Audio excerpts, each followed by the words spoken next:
Welcome to This Week in East Brunswick.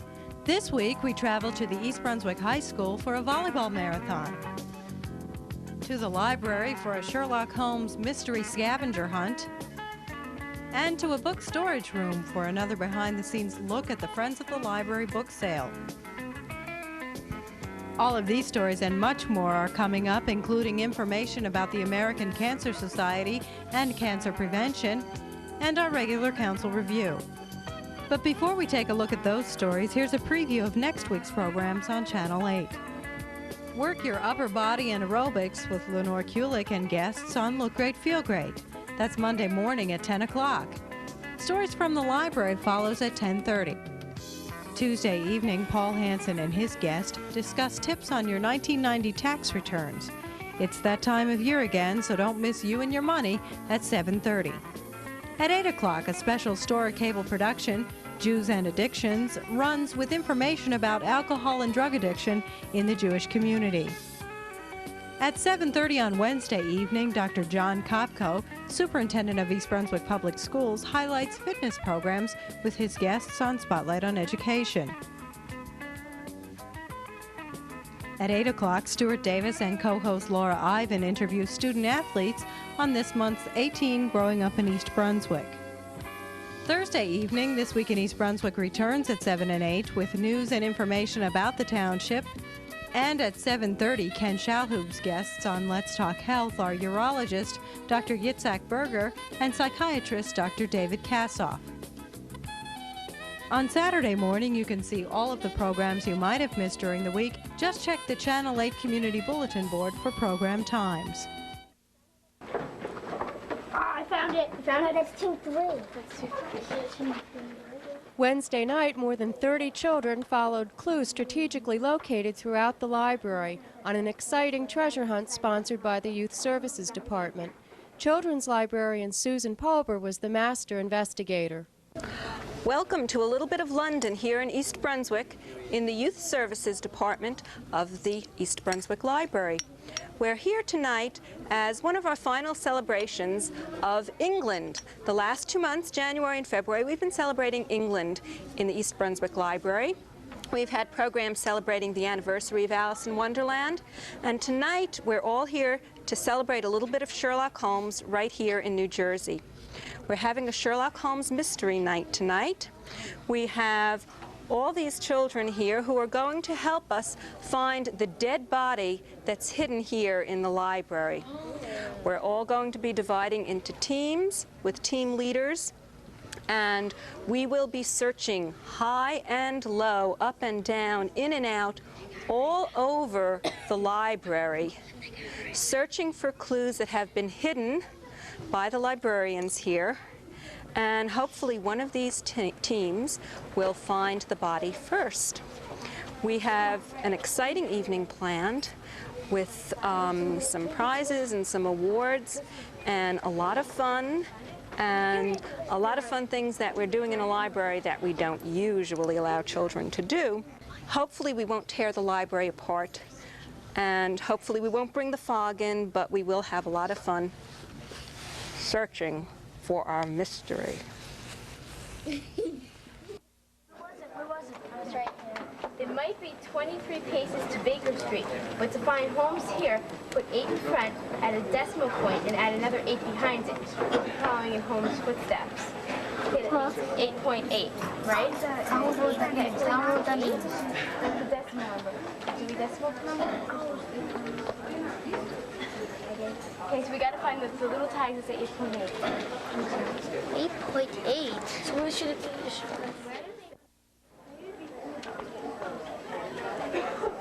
These aren't 8.8, these are 8.08.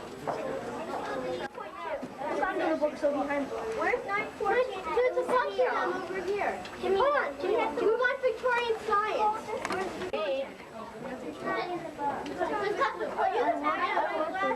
No. What should we just take the next one?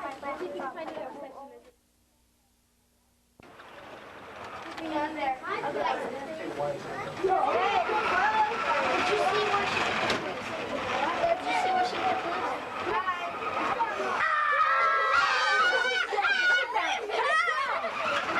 Yes! Yes!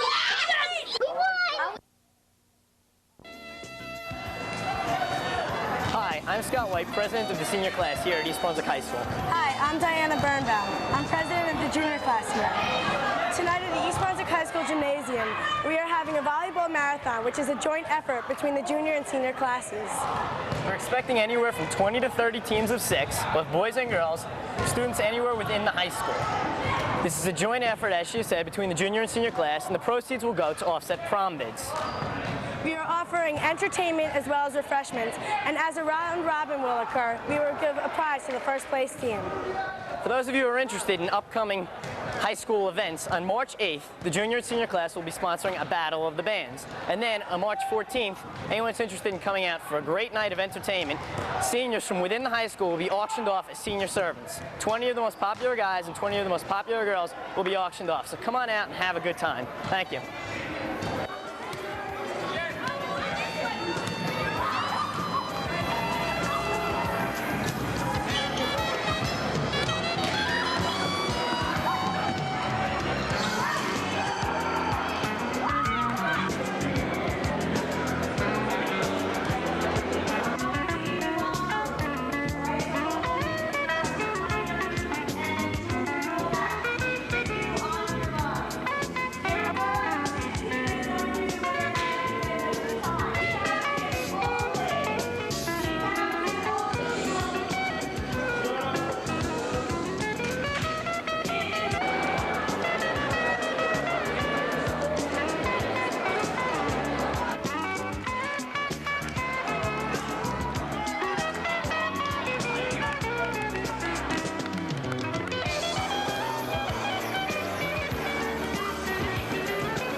This is Anne Marie Anderson. Joining me today on This Week in East Brunswick is Rita Perlman, who's the director of the Middlesex County Program Director for the American Cancer Society, and Dr. Kathleen Toomey, an oncologist with a private practice in Somerset, also affiliated with Robert Wood Johnson Medical Center and St. Peter's and Somerset Hospitals. Thank you for being with us today. Cancer is a rather broad topic. And this, we're focusing on Cancer Prevention Month in April. Can you talk about some of the more prevalent types of cancer, such as lung cancer and skin cancer, and prevention and detection? Well, lung cancer is the #1 killer of both men and women in this country. And we know how to prevent lung cancer. It's very simple, and that's not to smoke. If you're smoking, you need to stop smoking. The Cancer Society has a program called Fresh Start, which is the cheapest program around for anyone. And for people who can't afford it, provisions can be made for them also. And it's a program run by former smokers, so it's people who have been there and know what people are going through.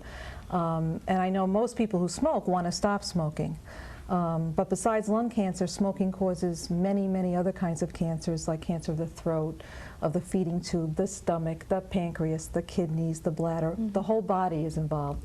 So our #1 cancer problem in this country is caused by cigarettes. So that's a pretty simple thing to prevent. Before cigarettes were discovered, before tobacco was discovered, there were no lung cancers in the world. And so that's the #1. Skin cancer is epidemic in this country, and the reason is for the sun-worshipping culture that we've had in the past. And it affects, skin cancer is called melanoma. It's a very malignant, very terrible type of cancer that affects young people at the height of their earning capacity. So stay away from tanning salons, stay out of the sun, use sunblock when you go to the beach. Don't lay out there under that sun. Get under an umbrella, go into the water, have a good time, but protect yourself with the highest sunblock you can buy. And the higher the number on the bottle of sunblock means the highest protection you can get.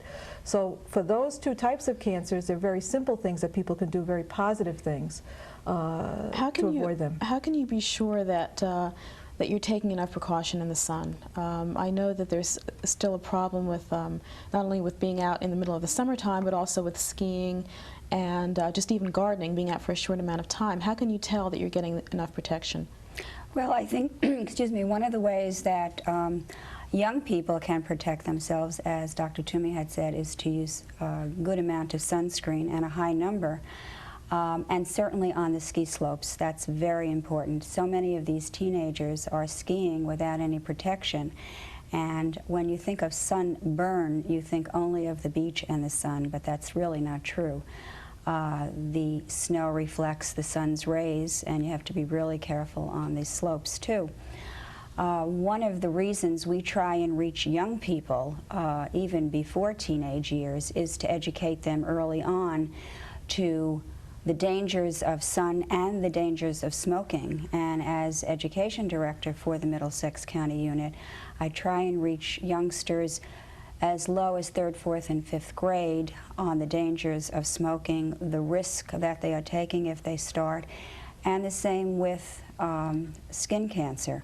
We have specific programs in the schools for the young people to teach them how to reduce their risk of getting these two types of cancers. Mm-hmm. Getting back to smoking, how dangerous are the effects of involuntary smoke? Is that as critical as? Well, certainly we find people who get a lung cancer who have never smoked. There are people that happens to, and very often they are people who have been in an environment, either they grew up where their parents smoked, or they live with a spouse who smokes, or they're in the work environment where people are smoking around them. And it's certainly a devastating thing to have to tell someone that they have a lung cancer, and they go, but I never smoked. But you were in an environment where smoke was around you.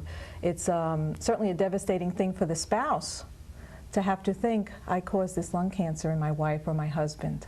And that's a terrible psychological burden to carry. Many people are exposed to this and have been exposed to this. The other part of that is when parents smoke, children tend to smoke. So not only are they exposed to the smoke as children, then they tend to smoke as teenagers and young adults. And I know both my parents smoked, and there are 7 in my family, and I think 6 out of the 7 children were smokers. For more information, is there a number that they can contact you? Yes, people can call us at 985-9566. That's the Middlesex County unit of the American Cancer Society. Thank you. Hi, I'm Dolly Baxter with your Playhouse 22 update for this week and for the following month. And I'm here on the stage at Playhouse 22, and surrounding me is a wonderful set, and it's for their upcoming production of I'm Not Rappaport. And standing next to me is a very good buddy of mine, the director of I'm Not Rappaport, Chick Moskowitz. I was going to say an old friend, and then I thought about what this play is about, Chick, and I decided to eliminate old. But why don't you tell our audience what I'm Not Rappaport is about? It's about 2 men who's facing the end of their days or in their 80s, and how they're trying to end it the way they'd like it to, the freedom that they'd like to have. And society doesn't quite allow that. And they fight for it. And come and see how they work it out. It's a comedy drama, right? It sure is. All right, now let's see. Let's recap for everyone. It opens this Friday, which is February 15th. It runs Friday and Saturday nights, 8:30 p.m., Sunday matinees at 3 o'clock p.m. And let's see, the number is area code 908-254-3939. And if you're a Desert Storm family, tell Dawn that Dolly sent you because there's some extra benefits for you. Say, I have a great idea. Why don't we segue away into a piece of the show? Segue, okay, segue. You like that? Segue. Danforth, I'm through communicating with you. I'm communicating with Carter now. Carter, what shall we do with him? I leave it to you. Well, I think we should let him off the hook. Ben, I think I can get the committee to reevaluate Midge's... Carter, what are you saying? What about the cause? Are you saying you just want to keep the job? Forget about the cause? Well, frankly, yes. Forget the cause and keep the job. I think it's essential we avoid any extreme... Are you asking that Cobra not to strike? No, won't that Cobra to strike? No. Next committee meeting's in 2 weeks. I'll explain everything then. Mr. Danforth, my client has advised me to save your ass. Quickly, the bomb is ticking. 2 weeks is too late. Tonight, jog home to your phone. Call the committee. Don't explain. Don't persuade. Announce. Tell them there's a job for Carter. Advisor, guide. How about Superintendent Emeritus? Has a nice ring to it. Meanwhile, speak to no one. No one. Your managing agent, the union, no one. If Hertzfeld gets wind of this, we're all in trouble. When you finish tonight, here, call here tomorrow before 10 if you want to stop Hertzfeld. Speak only to Mrs. Clara Gilbert, the name on the card. Tell her to call a man named Pop. Tell her to inform him that the Carter matter has been resolved. This Pop fellow will take it from there. If there's trouble tonight, call me here at this number. That's my club on 86th. Ask for Dr. Engels. He'll contact me. Goodbye and good luck. Midge, Ben, I want you to know this has been a very important conversation for me for many reasons. A lot of primary thoughts. It's been an important conversation for all of us. Goodbye. A sudden exchange of ideas, a sudden awareness of certain generational values. I warn you, one more word, there'll be a citizen's arrest for crimes against the language. Go now. Fact is, certain areas I do have trouble talking. Also leaving. Quickly, the phone. Let me see those sneakers flash. Preparation for the Friends of the Library's annual bargain book sale is a year-long effort, and this year, the event's 17th year, is no exception. The library's maintenance crew begins stacking boxes of books for the next year's sale immediately after the current year's sale ends. They start by piling hundreds of boxes of books into a storage space located off the library's staff room. This room fills up rapidly, and May marks the first trip to a rented public storage area. During the entire year, all the way up until the sale, the crew makes 5 trips of 3 or 4 van loads of books. Stacking the books properly is very important in maximizing the use of space. The books must interlock just right, which is not an easy task when storing over 40,000 books. This year's annual bargain book sale begins on February 25th from 7 to 9 p.m. at the Brunswick Square Mall. The sale continues through the week from February 26th through March 3rd during mall hours. Free puppet shows will be held by the library's puppeteers on February 27th and 28th at 7 and 7:30 p.m. The East Brunswick Historical Society presented a lecture by Professor Richard G. Durnin on the U.S. Presidents in Portrait. Dr. Durnin spoke about his very extensive collection of lithographs, engravings, and photographs, some of which are on exhibit at the library through February. Among those on display at the library are several by Currier and Ives. Nathan Currier at first, and in the 1830s, and then James Ives, beginning in 1857. So he joined him about 20 years after. They made lithograph prints of the presidents, as well as episodes in their lives. They did them up to through Grover Cleveland. I can find no listing of any president done after Grover Cleveland. So I guess the Currier and Ives factory probably didn't do much work after 1884. That's when the one was done on Grover Cleveland. Currier and Ives were popular lithographers. They sold like hotcakes. They were inexpensive.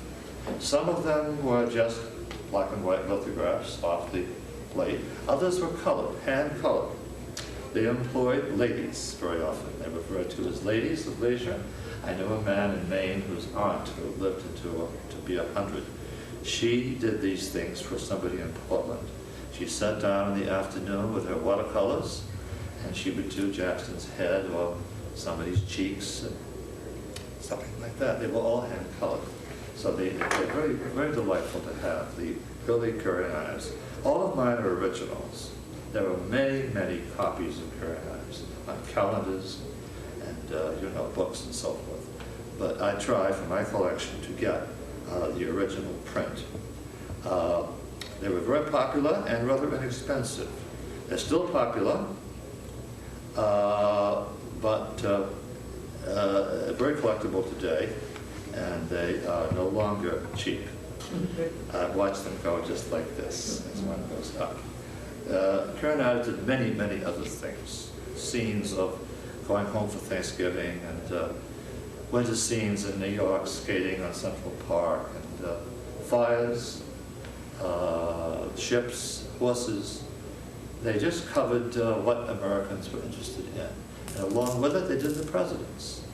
And they did the scenes of the death of presidents, several of those death scenes I told you about earlier. For those who want to date Karen Ives, and not all dated, by the way, you can help in the dating by finding out where they were when a certain thing was done.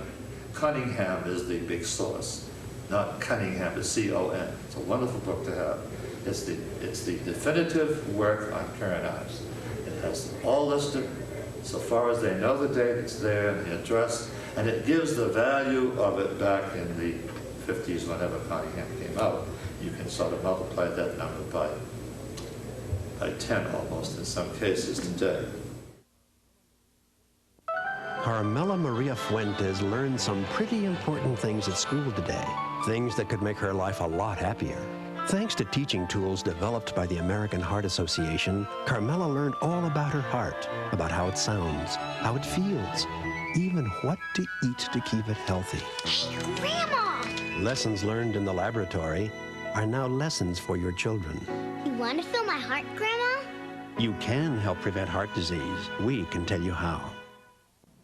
At Monday night's council action meeting, several residents raised concerns over Mayor Jack Sinagra's proposed 1991 budget. The preliminary $31 million budget includes the elimination of 10 jobs and an increase in the municipal tax rate. It also includes scaling back the East Brunswick housing specialist position from full-time to part-time. At the meeting, several residents were concerned about this particular position, noting that specialist Betty Richter-Reba had been a tremendous help to moderate and low-income families in the township. Others feared that the position might eventually be cut altogether. The budget is a preliminary one, and public hearings will be held on Thursday, February 21st and Thursday, February 28th. In other council news, the council will wait several months before voting on a proposed polystyrene ban. The council plans to hire an outside consultant to study solid waste and recycling in the township. Based on those findings and a report presented by Michael Opaleski, the Director of Public Works, the council hopes to look at all possibilities, including recycling.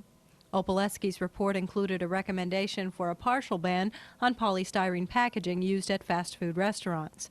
Council President Ira Oskowski asked the council to seek a countywide partial ban on polystyrene.